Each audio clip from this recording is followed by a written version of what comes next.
quero que você abra sua Bíblia, em nome de Jesus.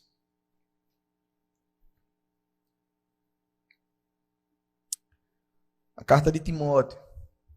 Carta que Paulo escreve a Timóteo, capítulo 1 Timóteo 4, verso 12.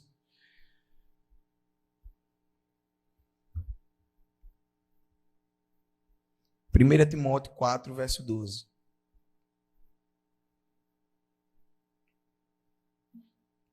Tem NVT aí, Gabriel? Tem? Essa daí, né? Pode deixar. Valeu. Eu vou ler aqui na tela e vocês me acompanham, tá bom? Diz assim a palavra do Senhor. Não deixem que ninguém o menospreze, porque você é jovem. Seja exemplo para todos os fiéis, na palavra, na conduta, no amor, na fé e na pureza. Vamos ler todos juntos.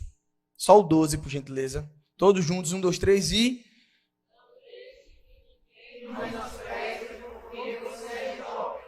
Seja exemplo para todos os fiéis nas palavras, na conduta, no amor, na fé e na pureza. Amém. Senhor, estamos diante da Tua verdade. Tem misericórdia de nós. Nos ajuda a compreendermos aquilo que é a Tua palavra nessa noite. Fala conosco, Senhor, em nome de Jesus. Amém. Queridos, o nosso tema do congresso é influência. Vida gerando vida. A gente vem trabalhando o tema influência desde o ano passado. Desde o ano passado a gente tem conversado, a gente tem tratado sobre como você vai influenciar. Júnior, de onde surgiu isso na sua mente? Será que foi um desejo que você acordou e disse assim, eu preciso influenciar? Não. Eu estava numa conferência de líderes do Brasil, janeiro do ano passado, uma conferência online, e lá eles estavam falando dos desafios, e eu não falei hora nenhuma, e eles estavam falando do desafio, e o desafio daquele pessoal, principalmente do lado de Minas Gerais, São Paulo, Rio de Janeiro, onde são os maiores campos ali concentrados de juventude, era entender como a gente precisava influenciar as pessoas que estavam à nossa volta. E aquilo me chamou a atenção, por quê? Porque muitos dos pastores que falavam diziam que a juventude deles estava sendo totalmente transformada pelos amigos. Eu achei aquilo interessante, por quê? Porque geralmente nós, quando somos jovens e adolescentes, a gente costuma dizer que a amizade não influencia ninguém. E aí eu fiquei vendo dois pastores, um do Rio e um de Minas, falando sobre isso, e eles falando assim, eu já não sei mais o que fazer. Aqui a gente já está no nível de muita gente fazendo certo tipo de coisa que não cabe comentar aqui dentro da igreja e achando normal. Por quê? Porque o relativismo chegou dentro da igreja e eles são influenciados por tudo aquilo que vem de fora e eles não conseguem tomar uma posição. Eles não conseguem tomar uma posição. E aquilo me chamou muita atenção. E aí eles colocaram no grupo um dizer, na verdade, um PDF, uma cartilha de como eles pensavam em trabalhar nos anos. E aí, quando acabou aquela reunião, eu entrei em contato com o pastor. Inclusive, um dos pastores esteve conosco no nosso congresso do ano passado. Quem estava aqui lembra do pastor Jean Carlos. Ele veio aqui, foi preletor do nosso congresso ano passado, o pastor Davi. Ele, no tempo, era pastor de juventude da Igreja Batista Vila da Penha. E agora ele plantou uma igreja, a Igreja Batista local. E ele estava aqui conosco ano passado. E quando eu liguei para ele, eu falei, pastor, eu preciso de um feedback do senhor. A minha juventude, ela está, acho que, parecida com essa daí. Eu preciso entender aonde eles vão se encaixar agora, para que eles possam tomar uma posição de influência. E aí eu comecei e falei com o pessoal da liderança e disse, vamos acabar com esse negócio de tema anual. Todo ano a gente trabalha com um tema. Não, eu quero trabalhar com uma forma de pensar. Até que fique massificado na cabeça dos jovens e dos adolescentes que nós precisamos de tal coisa. A partir disso a gente muda o plano. Porque senão a gente fica sempre, entra ano, sai ano, falando de planos e projetos, mas nada fica enraizado na nossa mente. E aí eu mandei pro pessoal, falei, eu tô com a ideia de trabalhar em influência. E o influência, o IN era no colchetes. Por quê? Porque ele trabalhava primeiro em mim. Começava primeiro em mim. Influência, eu começo. Começa em mim para que possa fluir. E aí o pessoal gostou da ideia tal, e a gente está trabalhando desde o ano passado. Nós vamos para o segundo ano trabalhando sob influência. E esse ano eu só coloquei um adendo. Vida gerando vida. E a gente lê um texto que é muito interessante. Deixa o texto na tela aí, não tira ele não, Gabriel. Paulo, quando ele escreve a Timóteo, que era considerado seu filho na fé, ele em um versículo consegue dizer coisas primordiais para mim e para você que ele disse a Timóteo naquele tempo. Timóteo vivia num contexto muito conturbado. Timóteo foi pastor muito novo. Vocês acham que eu sou novo? Eu não sou tão novo assim. Timóteo tinha praticamente a minha faixa etária. 27 para 28 anos. Alguns estudiosos, alguns teólogos vão dizer que ele chegava até os 30. Entre os 23 a 30, Timóteo ia ter. Então, Timóteo tinha a sua idade aí. Ó. Timóteo tinha a sua idade. E ele já era pastor, ele já era líder de uma igreja, de uma comunidade. De uma comunidade onde vocês já estudaram comigo em EBD, quem não estudou aqui fica um adendo para estudar, sobre a cidade de Corinto. Cidade de Corinto que era uma cidade portuária, era uma cidade onde passava muita coisa, onde sacrifícios eram oferecidos, onde tinha muita prostituição. Também foi pastor de Éfeso, ali. Então, ele foi alguém que liderou algumas cidades muito problemáticas.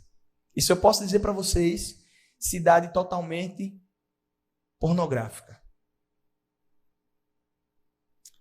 Timóteo estava inserido em um contexto muito conturbado. Então, para vocês entenderem, meus irmãos, Timóteo foi um jovem pastor, líder da igreja primitiva.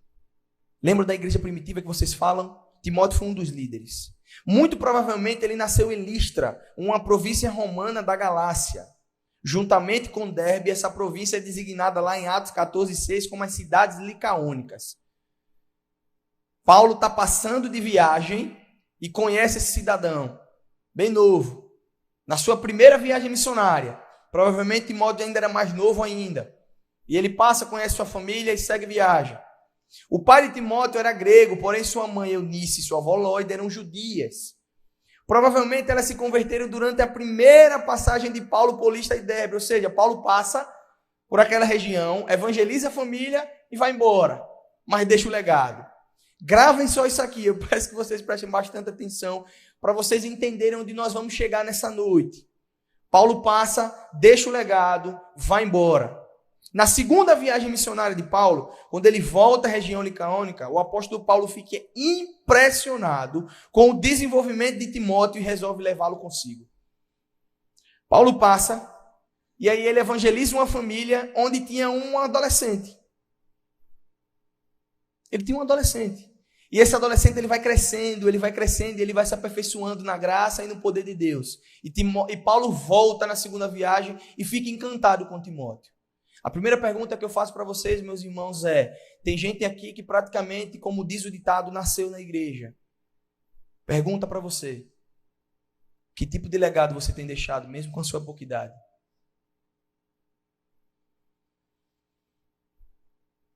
Eu estou falando que é alguém que praticamente vai ser o divisor de águas daquilo que é a teologia, que é Paulo. Ele fica encantado com o menino.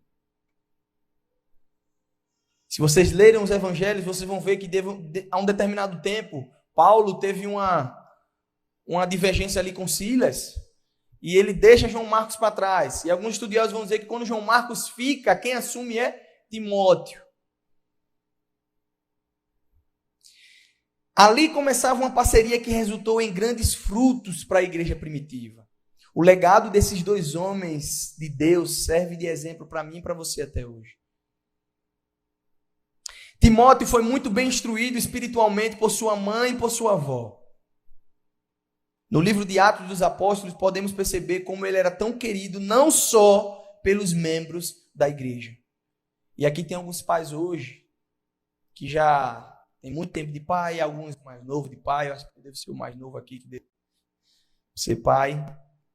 E eu fico pensando, com toda a sinceridade do mundo para vocês, se tem uma coisa que me dá um frio na espinha tremendo, é não saber onde a minha filha vai repousar a eternidade. É não saber onde minha filha vai repousar a eternidade. É claro que isso não depende só de mim.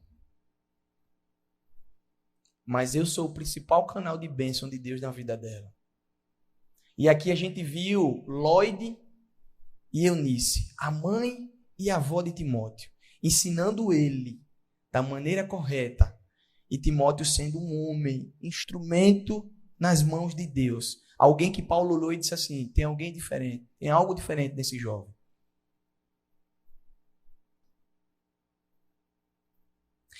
Timóteo era um exemplo não apenas dentro da comunidade cristã de que era membro, mas diante da sociedade da qual fazia parte. E isso aqui leva o tema dessa mensagem de hoje. Vocês leram ali, ó, não deixem que ninguém o menospreze. Seja exemplo. E o tema dessa mensagem é: seja um exemplo. Assim como Timóteo era visto dentro da sua comunidade de fé e fora da sua comunidade de fé como um exemplo, eu e você precisamos ser exemplo onde quer que estejamos. O seu exemplo era tão positivo que a sua reputação chegava até as cidades circunvizinhas. Aí vocês podem parar e pensar assim, Júnior, tá bom, mas no tempo antigo era muito fácil. No tempo antigo era muito fácil, todo mundo se conhecia, não tinha nem tanta gente. Vocês já pararam para estudar um pouco de geografia bíblica? Para vocês entenderem como era vivida aquela vida naquele tempo. As cidades tinham muros. Não era como a que você sai hoje, vou em Socorro, aí chega lá em Socorro, a divisa, você não sabe nem onde é Socorro, é aqui Socorro ou é aqui Socorro? Eu não sei onde é, lá tem um muro. Então, para você entrar na cidade, você tem que passar pela porta da cidade. Você só entrava na cidade quando você passava pela porta dela.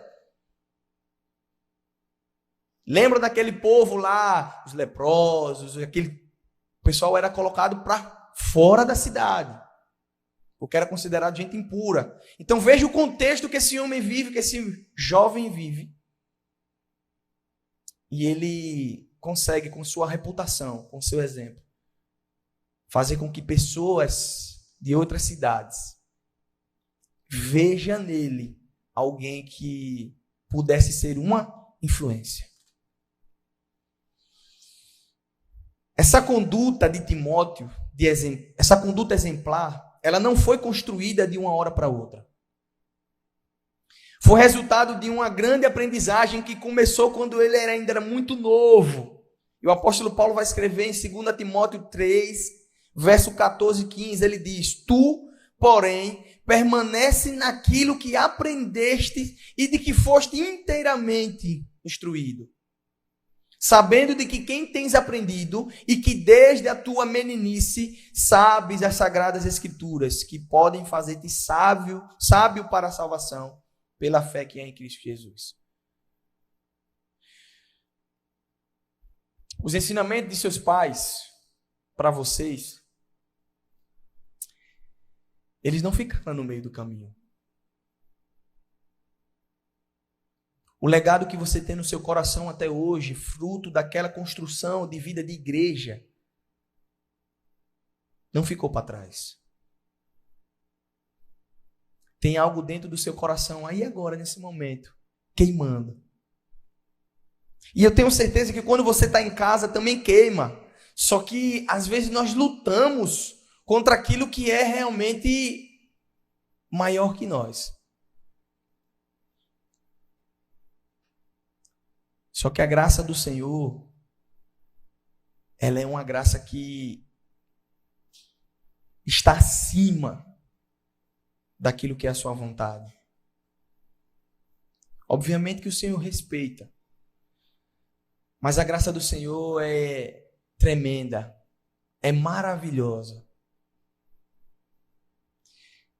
Então aquilo que você aprendeu lá no início de tudo, aquilo que você tem guardado no seu coração, de ensinamento dos seus pais, da sua igreja, sua mãe, ou só do seu pai, ou do seu irmão, ou da sua tia, porque possa ter gente aqui que não tem ninguém na sua casa ainda cristão, do seu vizinho, esses ensinamentos ficam.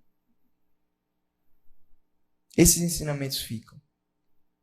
Então, queridos, no texto que nós lemos, Paulo dá recomendações e conselhos a Timóteo, a quem determinou que servisse na igreja de Éfeso. E em outra ocasião, Paulo vai chamar Timóteo de meu cooperador. Deixa eu dizer outro negocinho para vocês. Antigamente não era comum alguém da sua idade instruir alguém mais velho. Era normal os mais velhos escolherem aqueles seus discípulos. Era normal. Então, os mais jovens olhavam para aqueles mais velhos, não podia dar conselho, não. Pelo contrário, era só ouvir. Porque a sabedoria, no ditado popular, estava nos mais velhos. E o livro de Jó, que eu acredito que vocês já leram, vai contrariar essa teoria. Porque quando Jó está lá reclamando de tudo, quem dá o conselho mais sábio é o mais novo. Só para contrariar a lógica. E os outros dizendo, não, é assim, é assado, e ele vai contrariando a lógica. Então vejam, Paulo, mais velho, pega Timóteo, leva consigo para poder os dois caminharem juntos na viagem missionária e Paulo entende que Timóteo pode ensiná-lo. O quanto que Paulo já tem aprendido com aquele menino. O apóstolo aproveitava a ocasião para falar aos irmãos em Éfeso, que não desprezassem aquele jovem. Porque apesar da idade, ele era um seu colaborador na obra. Olha a responsabilidade daquele menino, aquele jovem. Paulo deixa aquele jovem à frente de uma igreja e diz para o pessoal, tomem conta dele, respeitem ele e não menospreze ele porque ele é jovem. Não menospreze ele porque ele é jovem. Ouça-o. Ouça-o. Porque esse menino é um grande homem de Deus. Esse versículo costuma ser muito citado no meio cristão. Mas é possível que nem todos entendam com significado, o quão importante é entender o que Paulo estava querendo dizer a Timóteo. Ei, Timóteo, você precisa ser exemplo. Se ninguém dá valor ao jovem, imagina um jovem que anda de maneira errada.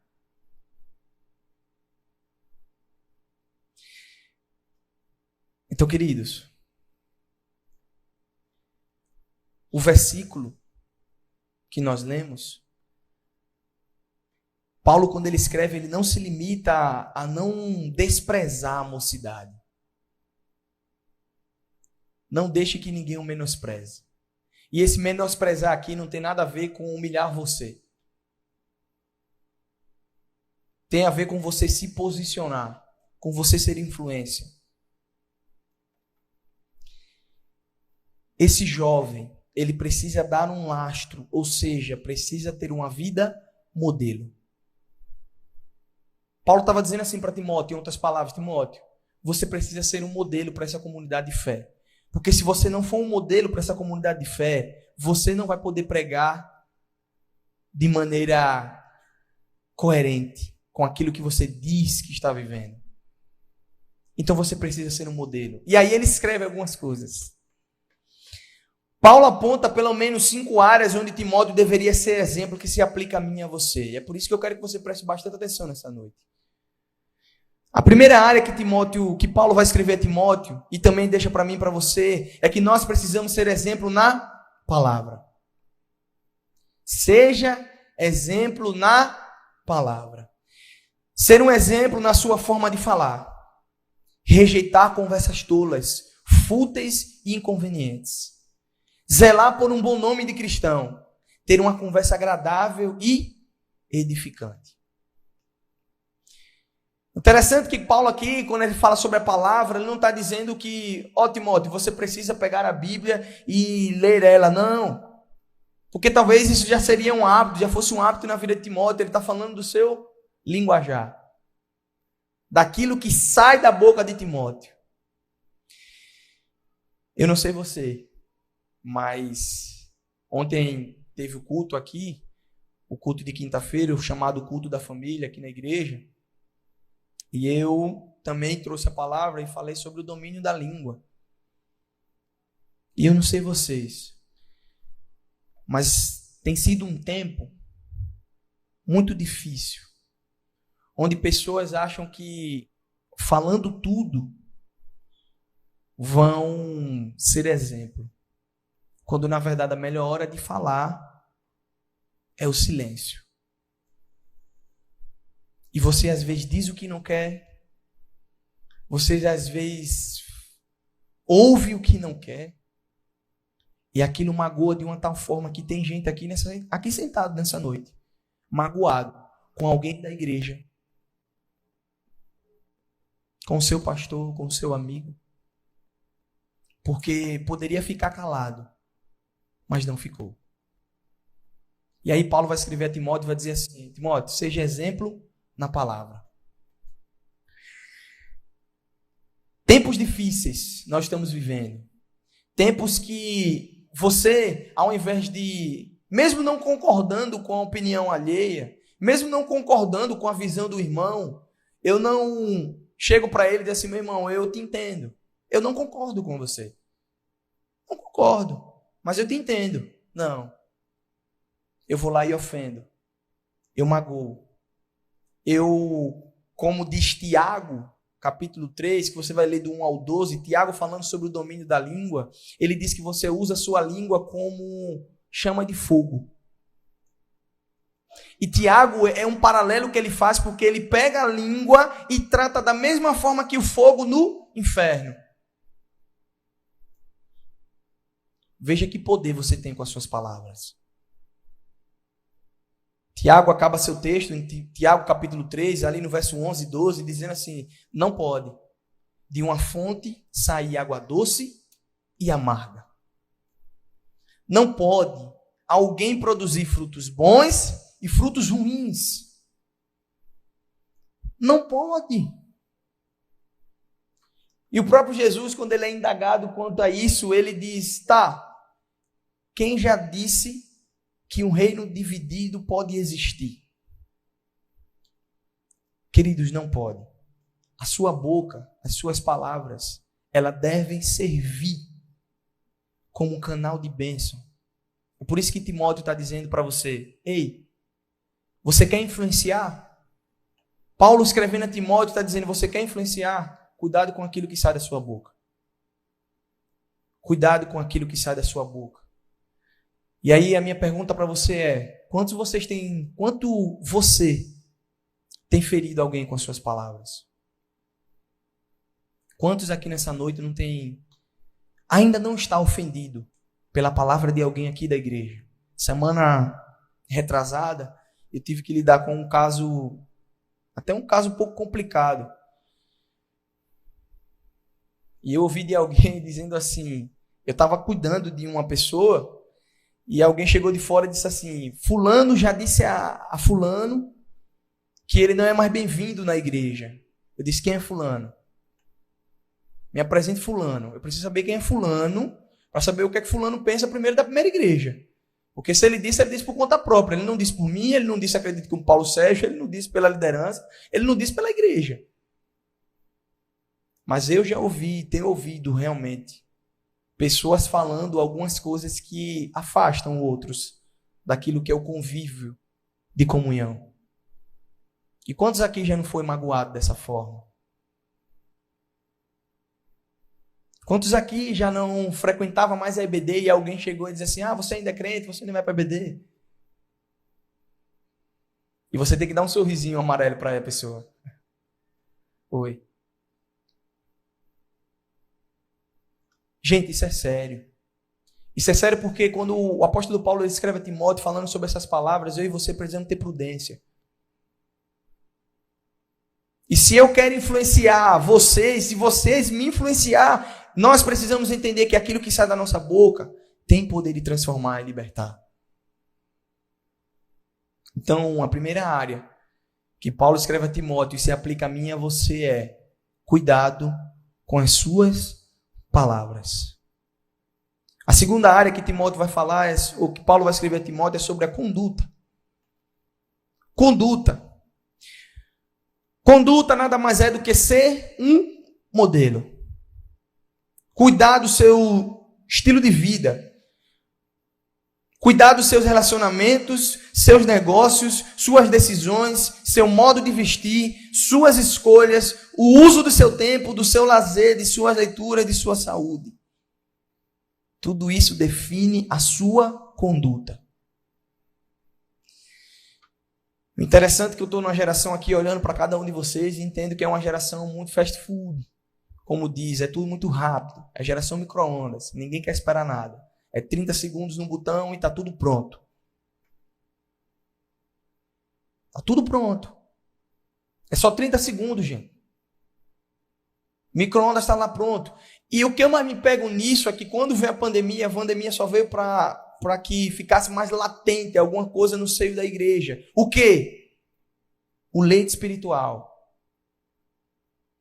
Quanto de vocês eram fracos espiritualmente? Quanto de nós éramos fracos espiritualmente? Estávamos esperando somente uma pandemia chegar para entender que eu e você não tínhamos relacionamento direto com o Senhor.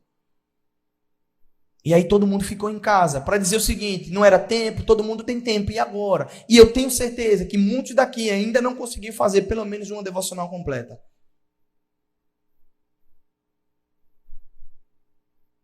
Porque, gente, vocês ainda não perceberam que eu e você estamos lidando com o reino espiritual. Isso não tem nada a ver com o reino terreno, isso é espiritual. Toda vez que você pensa em ler a Bíblia, toda vez que você pensa em colocar o joelho no chão para orar, algo vai querer te atrapalhar, algo vai querer te impulsionar ao contrário, porque a sua guerra, a sua briga não é contra esse reino.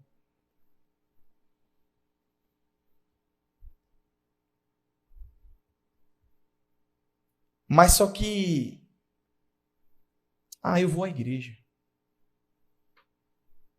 O pastor já me está tudo pronto. Júnior está pregando lá no culto jovem, eu vou ouvir. O Davi Lago vai chegar amanhã, eu vou ouvi-lo também. Vou ser transformado, glória a Deus, aleluia. O Davi volta para São Paulo. Eu volto para minha casa. E você fica onde? Quantos daqui têm vivido uma vida contrária àquilo que é a vontade do Senhor? E não simplesmente porque você está fazendo coisas ilícitas, mas porque você não está fazendo aquilo que deveria fazer. Porque não é só quem anda em farra, bebendo, se prostituindo, que está fazendo coisa errada. Tiago, por isso que eu gosto muito do livro, da carta de Tiago, 5 capítulos fantásticos. Os teólogos vão tratar a carta de Tiago como o Provérbios do Novo Testamento. Livro de sabedoria. E Tiago vai dizer que aquele que sabe que é certo fazer o bem e não faz, comete pecado. Então, se eu e você sabemos o que é certo a fazer e não fazemos, eu e você estamos pecando. Então, entenda, gente, não é só não fazer. Não é só não cometer alguns erros. É ser omisso muitas das vezes. Então você precisa ter uma vida de conduta cristã aos pés do Senhor. Eu e você, nós precisamos disso. Não só no Congresso 220, que maravilha. Não só numa sexta-noite, não só no sábado, não só no domingo, mas vida diária. Conduta, exemplo. Sabe aquilo que você faz quando você está com o seu celular, só você e o seu celular. Sabe aquela mensagem que você manda sabendo que não pode mandar. Júnior, mas isso todo mundo diz. Claro, porque tem gente continuando fazendo e se perdendo. Queridos, nós precisamos ser conhecidos como uma pessoa que ninguém pode nos acusar de nada.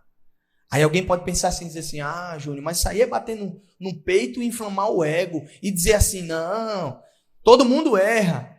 Lembra do ditado de todo mundo? Mas todo mundo é pecador.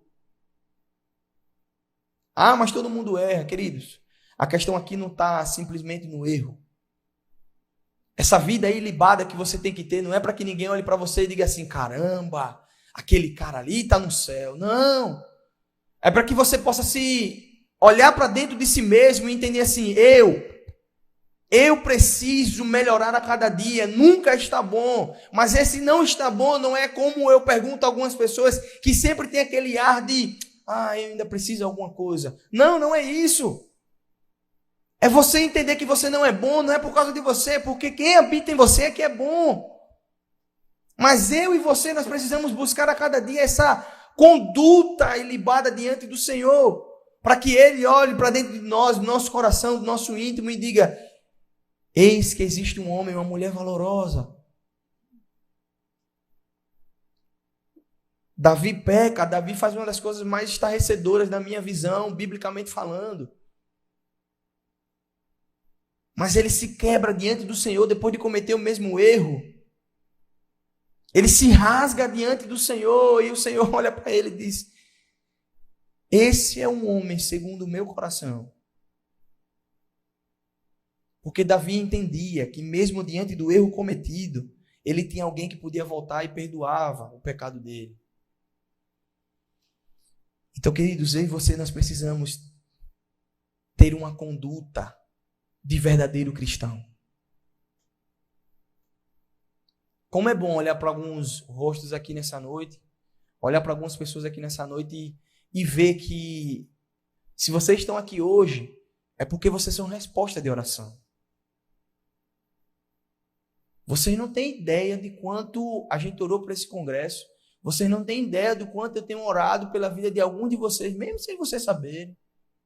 Vocês não têm ideia da minha felicidade em entrar numa sala de EBD e olhar para a educadora religiosa e dizer bem assim, eu preciso mudar a sala, porque não dá mais. A gente está passando de 50 alunos, 70 alunos. Nosso ápice foi 70. Vocês sabem o que é isso no EBD, no domingo pela manhã? Onde a aula está acabando praticamente meio-dia e 15, meio-dia e 20, e ninguém sai. Isso é só o Espírito Santo de Deus, meus queridos. Isso não tem nada a ver com o professor, isso não tem nada a ver com a lição. Isso tem a ver com o poder de Deus operando em nosso meio. Isso tem a ver com busca, isso tem a ver com entender qual é o nosso lugar. Então, queridos, ter o compromisso em todas as áreas cristãs, comunhão, integração e serviço. Nós precisamos ter essa conduta ilibada diante do Senhor. Esse é o segundo ponto que Paulo vai dizer para Timóteo. Timóteo, seja exemplo na palavra, seja exemplo na conduta e seja exemplo no amor. Seja exemplo no amor. Nós precisamos caminhar com pessoas que exigem relacionamento amável. 1 João 4, 7 e 8, o apóstolo vai escrever uma coisa muito interessante. Todo aquele que ama é nascido de Deus, porque Deus é amor. Quem não ama não conhece a Deus, porque Deus é amor. Eu preciso dizer para vocês em nome de Jesus, esse amor que ele está dizendo aqui, não é aquele amor que a gente vê, me desculpem, no meio da igreja, em nosso meio. Se tem uma das coisas, estou falando com toda sinceridade, abrindo meu coração para vocês, que mais me dói é eu olhar para a vida de alguns, como eu já fiz aqui, é eu tentar me aproximar de alguns, e eu não sou um tipo de cara que me aproximo para querer saber de nada, não. Eu me aproximo para ajudar mesmo. E eu ouvi de algumas pessoas, ouvi de alguns jovens e adolescentes, como já ouvi na minha cara, eu não quero. Muito obrigado, mas eu não quero não. Vocês talvez não sintam tanto a dor como eu sinto. Mas eu já fui para casa. Jamília é uma prova mais viva disso. E já chorei por alguns. Porque o meu amor por vocês não é um amor simplesmente sentimental. Não é um amor que vai olhar para vocês e dizer assim, acho que eles vão estar no culto. Que legal. O culto vai estar cheio, que bênção. Meu amor para vocês é que um dia eu vou sair daqui, alguém vai chegar, a gente vai se encontrar depois, daqui a 10, 15, 20 anos, e eu olhar para vocês e perguntar como é que vocês estão. Eu estou firme nos caminhos do Senhor. Eu olhar para vocês e aí meu coração vai pulsar e vai dizer bem assim, tudo valeu a pena. Tudo valeu a pena. O Congresso 220 em 2022 valeu a pena. Aquelas palavras que vinham ao meu coração, às vezes de doer, valeu a pena. Confrontar alguns de vocês, exortar alguns de vocês em amor. Alguns aqui eu já fui até um pouco mais ríspido. Valeu a pena. Valeu a pena. Sabe por quê, queridos? Porque nós precisamos mostrar um amor como um estilo de vida em tudo que se faz. E não simplesmente de boca para fora. Por isso que quando eu digo que amo vocês, lá na sala que eu estou passando assim, pô, amo vocês, dá um abraço. Não é demagogia. E vocês precisam se amar. Porque é amando que vocês exercem aquilo que é o maior mandamento. Quando os fariseus chegam para Jesus, Mateus 22, 37 ao 40, quando os fariseus chegam para Jesus e indagam ele, Senhor, qual é o maior mandamento? Ele diz, amarás o Senhor teu Deus de toda a tua alma, de todo o teu entendimento, de toda a tua força, e ao teu próximo como a si mesmo. Esse é o maior mandamento. Então o maior mandamento é amor. Paulo vai escrever em 1 Coríntios 13, já chegando no final do capítulo, dizendo que vão permanecer 3 coisas: fé, esperança e amor. Mas o maior deles é o amor. E aí depois eu fui estudar sobre isso e falei, cara, que interessante. O maior deles é o amor. Por quê? Porque fé você vai acabar. O fé você tem ainda porque você ainda não consumou aquele que é o autor e consumador dela. Então quando você encontrar com o seu Deus, quando você entrar nos portais celestiais, a fé acaba. Porque você encontra com ele. A esperança é uma fé que persevera. Então você está diante do Senhor e agora você não precisa mais de esperança, porque Ele é a minha esperança. Mas o amor permanece para sempre. Por quê? Porque eu continuarei o amando com todas as minhas forças. O amor permanece para sempre. E mesmo no céu eu irei amar o meu Deus. Então, queridos, nós precisamos amar. Paulo escreve a Timóteo dizendo, Timóteo, seja exemplo no amor. Ame indistintamente, amem a todos da sua comunidade de fé indistintamente. Você precisa amar. Jovens da primeira igreja batista de Aracaju nessa noite. Nós precisamos amar. Talvez tenha alguém aqui nessa noite e eu olho, o bom de estar aqui em cima é que eu estou olhando para a feição de vocês e eu consigo perceber num olhar que algumas pessoas parecem que têm perdido o primeiro amor. Perdido o primeiro amor. Não deixe para trás. O primeiro amor ele está aqui nessa noite. O primeiro amor ele não se perdeu. Talvez você esteja frustrado, talvez você tenha sido magoado de tal forma por alguém que você dizia que te amava. Mas o verdadeiro amor está presente. E o verdadeiro amor, ele lança fora todo medo. E tem alguém que possa estar com medo. Não, caramba, eu estou com receio, está falando comigo. Gente, não endurece seu coração, não. O nosso Deus está pairando aqui, nesse momento. Ele está falando com você. Eu tenho certeza disso. Então, o terceiro ponto que Paulo vai escrever a Timóteo é que Timóteo precisava ser exemplo no amor, assim como eu e você.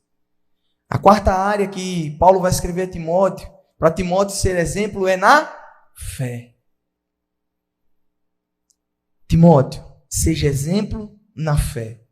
A fé é obrigatória para nos aproximarmos de Deus. Não importa se somos capazes, não importa o quanto somos bondosos, não importa o nosso intelecto e nem mesmo o tamanho do reconhecimento das obras que realizamos. Se não tivermos fé, nada poderá agradar a Deus, porque sem fé é impossível agradar a Deus.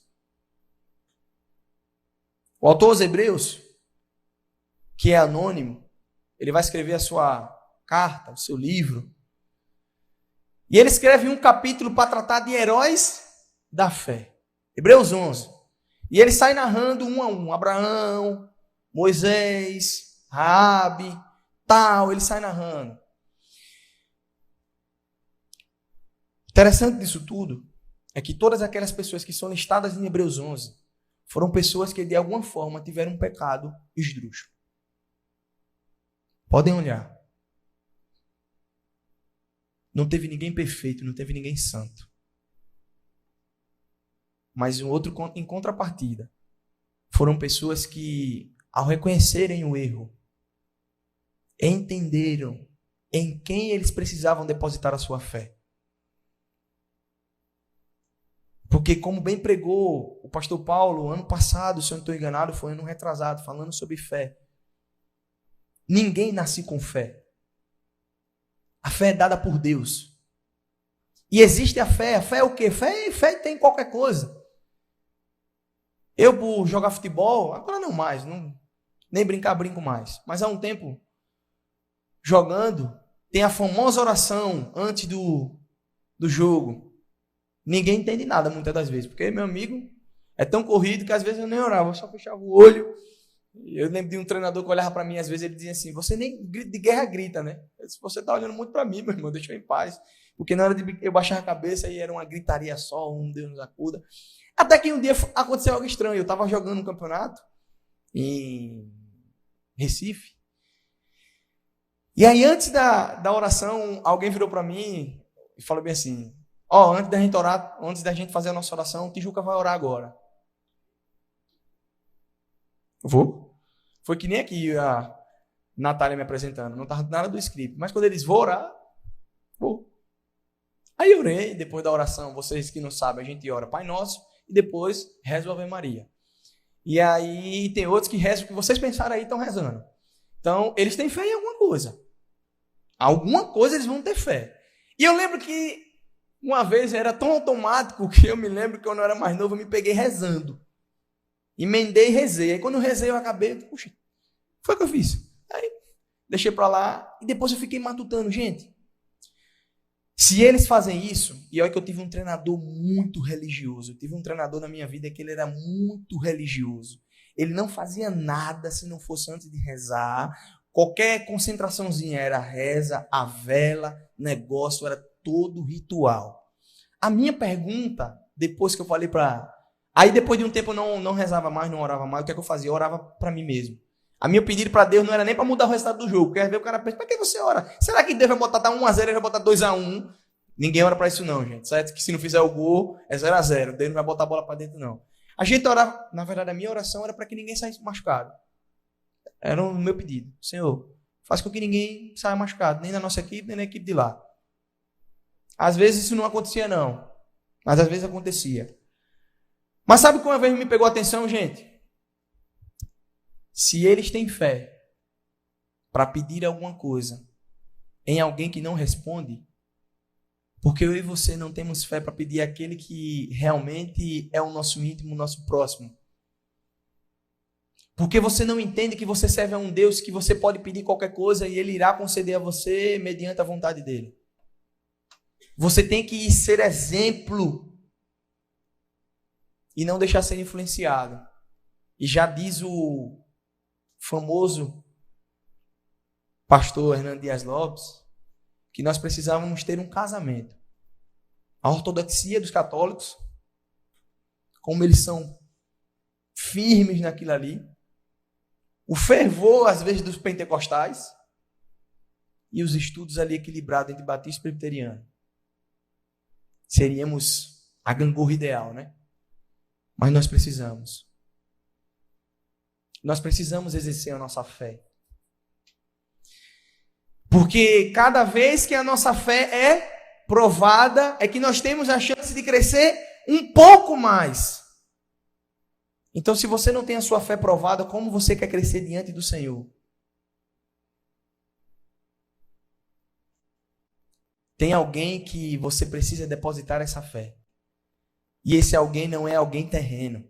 Esse alguém não é alguém que não zela por você. Esse alguém está presente nesse local. E ele quer que você deposite nele aquilo que é a sua fé. Ter como referencial de fé a confiança em Jesus Cristo. E aí eu preciso dizer para os irmãos que a incredulidade é a marca deste século. A tecnologia e o espírito da pós-modernidade têm cegado multidões que há muito tempo perdeu o cristão como referencial de fé. Eu não sei aqui quem, mas que os mais velhos vão entender. Eu peguei um pouco, mas eu via muito meus pais falarem, principalmente meus avós, que era a questão da curandeira da época. Quando tinha alguma coisa assim, menino, principalmente no interior, quem morou no interior vai saber. Fulano tá com uma dor de barriga, de tal coisa, menino. Aí o caba dava carbono, coxite. Isso não era médico não, mas era conhecimento. A tal ponto de algumas pessoas exercerem fé naquela ação da pessoa. Porque tem uma pessoa, dê tal coisa a ele, vamos ter fé que vai ser curado. Queridos, a fé, ela não pode ser relativizada. A fé, ela precisa ser depositada naquele que é o autor e consumador dela. Fé, firme fundamento daquilo que eu não vejo, mas eu espero, com convicção, que um dia chegará. E sabe qual é a minha fé? É que eu e você um dia estejamos prostrados diante daquele que é o autor e consumador dela. Se nós estamos aqui nessa noite, é para apenas de passagem, aproveitarmos um pouco daquilo que nós viveremos na eternidade. Na eternidade. Então esse é o quarto ponto. A quarta área que Paulo vai escrever a Timóteo e escreve a mim e a você. Seja exemplo na palavra, seja exemplo na conduta, seja exemplo no amor, seja exemplo na fé e, por último, seja exemplo na pureza. Quando Paulo trata de pureza aqui, ele não está falando pureza de coração não, gente. Paulo está falando a Timóteo, seja puro. Puro de maneira literal. E aí, como eu vou concluir aqui, eu quero só dizer para vocês algumas coisas que... Na verdade, eu quero desconstruir algumas coisas que disseram para você ao longo do tempo. Disseram para você que talvez se você um dia caiu em pecado, você não vai poder mais ser perdoado. Eu preciso dizer para você, isso é mentira. Disseram para você que você um dia que talvez tenha perdido a sua pureza, você não pode recuperá-la. E eu digo para você, isso é mentira. Porque o meu Deus, ele consegue fazer nova todas as coisas. Ele é o Deus que faz tudo novo de novo. Então não é simplesmente um pecado que você cometeu que vai te distanciar de vez do Senhor. Pelo contrário. Muito pelo contrário. O Senhor quer exercer perdão nessa noite. Quando o apóstolo Paulo disse para o jovem Timóteo ser puro, ele estava falando sobre a sua sexualidade. Pensem comigo aqui ligeirinho. Um camarada, eu não sei se ele era bonito ou não, mas deveria ser pelo menos apresentável, de 23 a 30 anos. O hormônio daquele jeito. Pastoreando solteiro uma comunidade de fé. E não fique pensando que é de hoje não. Naquele tempo também tinha aquelas mulheres que gostavam dos caras que já eram cargo de liderança. E ele ter que se manter firme. Timóteo, coitado, já não era muito bem de saúde. Por isso que Paulo de vez em quando instrui ele. Então um pouquinho de vinho para você não ficar mal aí. Seu estômago está meio ruim. Ele devia ter gastrite, mas ninguém tinha o diagnóstico naquela época. Não sabia o que era. Mas o coitado não era muito bem de saúde, não. Mas Paulo escreve a ele: ei, cidadão, segure sua onda. Se mantenha puro. E a minha palavra para vocês nessa noite é: eu sei que está difícil, viu? Alguns aqui estão que se botar para escalar essa parede aí, escala tranquilamente. Sem nenhuma De costa. Tem nego aqui, camarada aqui, que tá só a graça do Senhor. Mas eu digo para você, meu irmão. Segure. Ah, Júnior. Isso é fácil de dizer depois de casado. Não é não. Não é não. E os casados aqui ainda vão ter essa dimensão. A gente vive num mundo que relativizou tudo. Os índices de adultério, hoje, se vocês forem pesquisar rapidamente, vão ver que equiparou. Antigamente o homem era acentuadamente na frente, agora deu uma equiparada. E sabe onde ocorre a maioria dos casos? Não são nos noivados. Eu trouxe essa estatística quando a gente estudou questões éticas da atualidade. Não é no noivado, não é no namoro, é no casamento. E sabe, pasmem vocês, uma boa maioria no meio da igreja.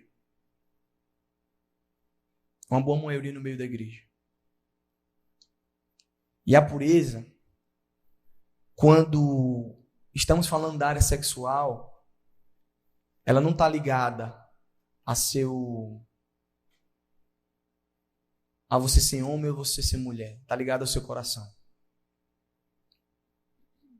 É isso que eu quero encerrar com você nessa noite. Está ligado ao seu coração. Aonde está o seu coração? Aonde está o seu coração? Se você tem sido uma pessoa que realmente não consegue se posicionar diante de homens e mulheres que te oferecem um prazer, você está com algum problema em seu íntimo.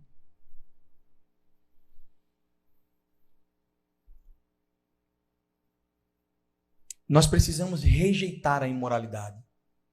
Nós precisamos zelar por tudo que estamos vendo, ouvindo, lendo e acessando. Nós precisamos zelar. Nós precisamos ser um exemplo no relacionamento com o sexo oposto. E aqui vai o meu recado para meninos e meninas.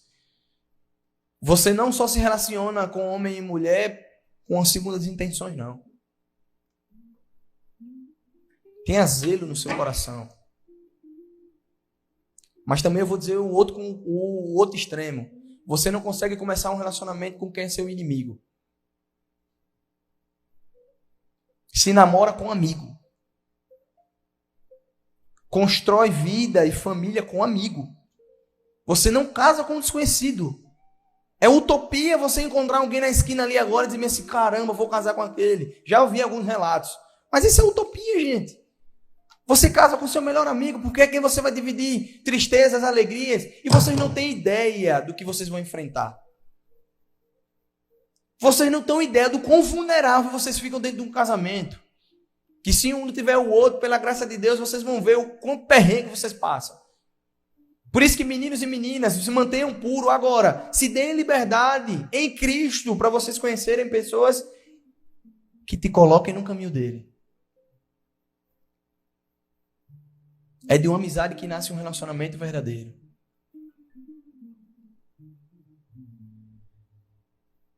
Então, em um mundo que nós estamos vivendo, onde você consegue olhar nos outdoor, no seu celular, na sua televisão, mais de 50% das coisas é incentivando a pornografia. Mulheres seminuas, homens seminus.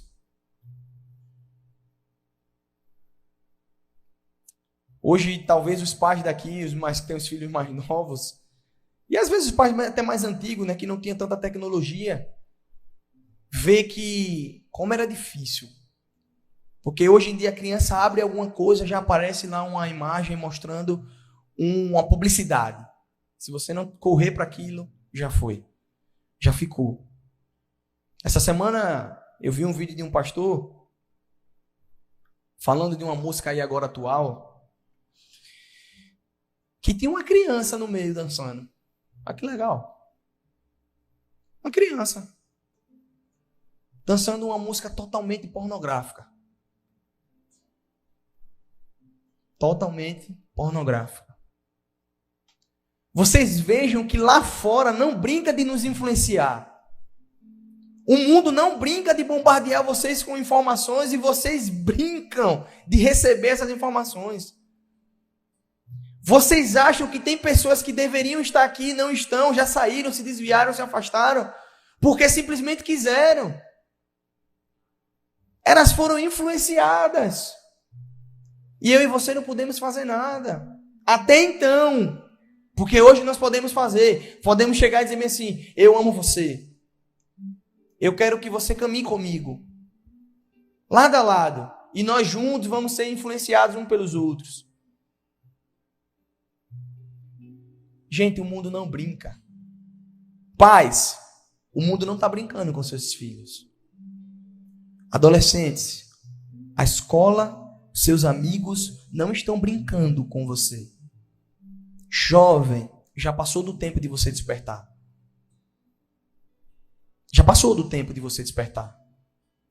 Eu e você precisamos exercer um papel de influência nessa sociedade que clama, sedenta, por pessoas que façam a diferença.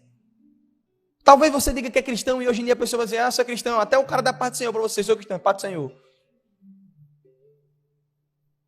Não faz mais mal nenhum. Virou até legal. Olha, tem um cristão aqui, bota para cá. Até melhor que ele fica quieto aí, não fala nada mesmo. Tá tranquilo. Nós não conseguimos não nos posicionar. E aí, queridos, para concluir, Paulo não queria que o jovem Timóteo fosse infeliz em sua vida.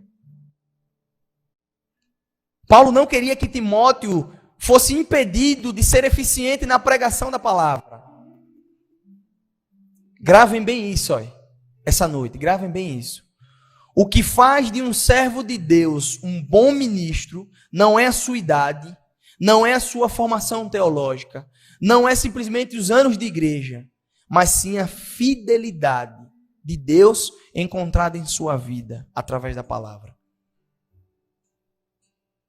Eu e você precisamos viver a palavra. Eu e você precisamos ser exemplos. Exemplos aonde, Júnior? Na palavra,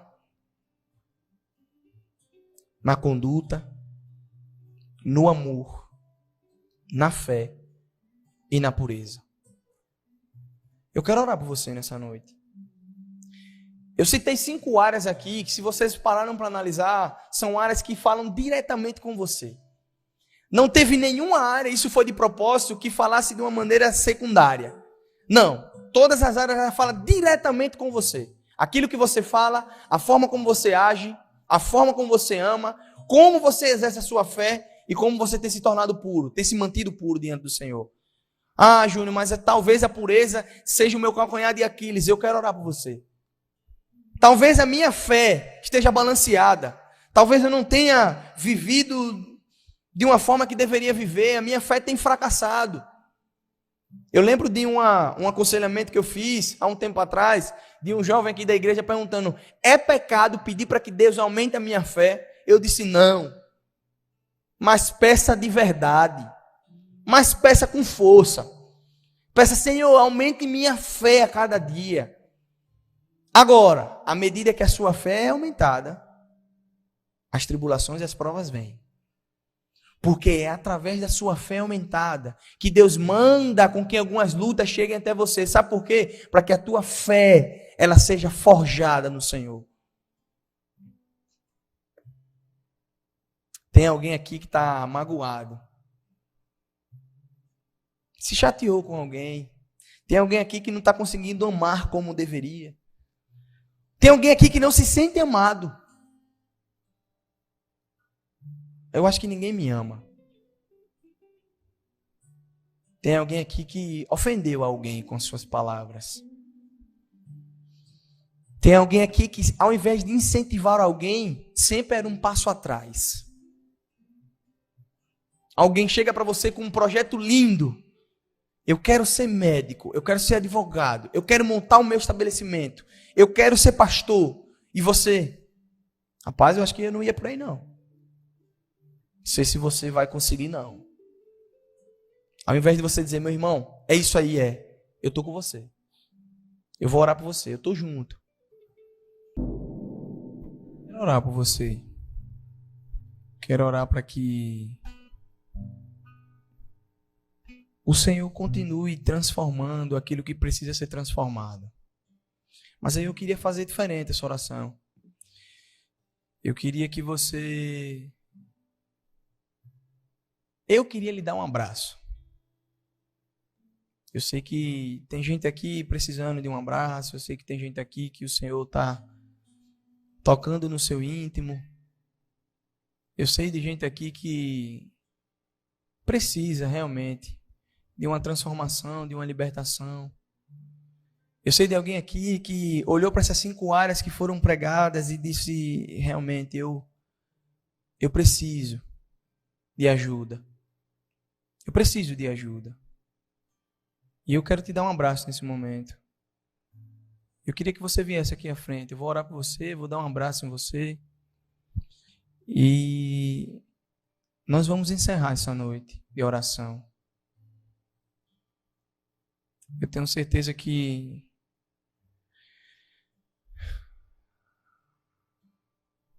a ideia é chegar o primeiro, para que você consiga se deixar quebrantar. Quero orar por você nessa noite. Vou descer para te dar esse abraço como um ato de fé. Eu sei que Deus está falando com você. A minha ideia nessa noite é só ajudar você a orar por você, te dar um abraço, dizer que você não está sozinho, não está sozinha.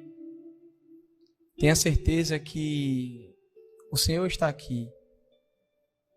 Eu tenho certeza que as palavras que chegou ao seu coração, elas estão gerando os frutos.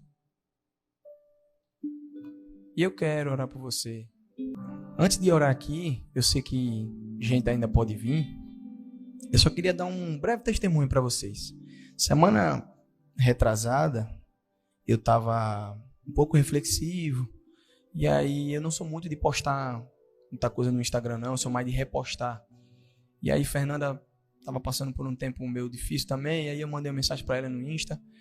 Como eu mando para alguns aqui também. E aí ela me respondeu ao meu comentário lá. E depois ela veio no meu privado e aí me mandou um texto. E o Senhor cuida de nós. Meus irmãos, o Senhor cuida de nós. Eu estava no tempo orando, meio reflexivo com algumas coisas. Quem é mais próximo a mim sabe que eu gosto de compartilhar. E quando Fernanda veio, não só Fernanda, mas uma outra pessoa também veio falar comigo no meu privado, falando exatamente aquilo que estava no meu coração. E como o Senhor tem usado vocês. Então, vocês são a resposta de Deus na minha vida.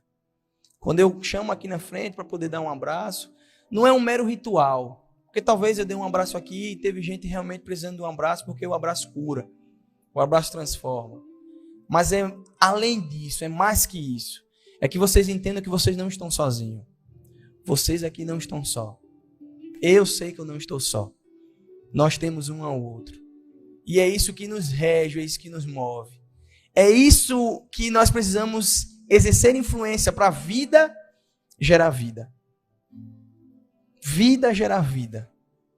E nós estamos aqui nessa noite para isso. Então nós vamos orar nesse momento. Vamos agradecer a Deus. Senhor, muito obrigado. Senhor, como eu sou grato ao Senhor por essa noite. Te agradeço pela vida desses jovens que estão aqui na frente. Senhor, continua tomando conta, Senhor, da vida deles. Tem misericórdia, Senhor, ajuda. Faz com que a caminhada deles a cada dia seja uma caminhada leve, porque o Senhor já levou o fardo contigo. Que se tem alguém aqui nessa noite, aqui à frente, que precise pedir perdão ou receber o perdão, eu declaro agora em nome de Jesus que o Senhor já está curando. O Senhor faz tudo novo de novo. O poder é seu. A obra é tua, Senhor. Continua, Senhor, realizando a obra na vida dos teus filhos. Que eles entendam que mesmo quando tudo está difícil, mesmo quando as tempestades chegam, eles não estão sozinhos. Senhor, nos ajuda a sermos influência. Nos ajuda a gerarmos vida em outras pessoas. Nos ajuda com as nossas ações, com as nossas palavras, a gerarmos vida na vida de alguém. Obrigado pela vida desses que vieram aqui na frente e por um ato de fé. Disseram com o coração: Senhor, eu preciso de Ti. Muito obrigado por essa noite de abertura de congresso. Que o Senhor possa continuar falando conosco durante esses dias. Essa é a nossa oração que te fazemos agradecidos em nome de Jesus. Amém.